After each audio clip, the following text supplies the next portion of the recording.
जय झूलेलाल। मुंहिंजो नालो आहे आरची पंजवानी। मां सीनियर KG स्काई क्लास में पढ़ंदी आहियां। मुंहिंजे स्कूल जो नालो आहे Sindhu education society pre primary school.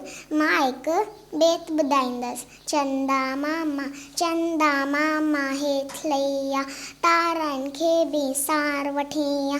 चंदा मामा हेठि लही आ, तारनि खे बि सार वठी आ।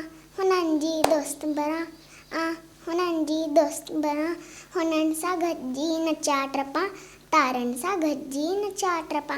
चंदा मामा हेठि लही आ, तारनि खे बि सार वठी आ। चंदा मामा हेठि लही आ, तारनि खे बि सार वठी आ। गॾिजी रांदि कंदासीं, मौज मचाए ख़ुशि थींदासीं। गॾिजी रांदि कंदासीं, मौज मचाए ख़ुशि थींदासीं। तारनि सां गॾिजी रांदि कंदासीं। चंदा मामा हेठि लही आ, तारनि खे बि सार वठी आ। चंदा मामा हेठि लही आ, तारनि खे बि सार वठी आ। हुननि जी दोस्त बणां, हुननि सां गॾिजी नचा टपा, तारनि सां गॾिजी नचा टपा। चंदा मामा हेठि लही आ, तारनि खे सार वठी आ। चंदा मामा हेठि लही आ, तारनि खे बि सार वठी आ। Thank U.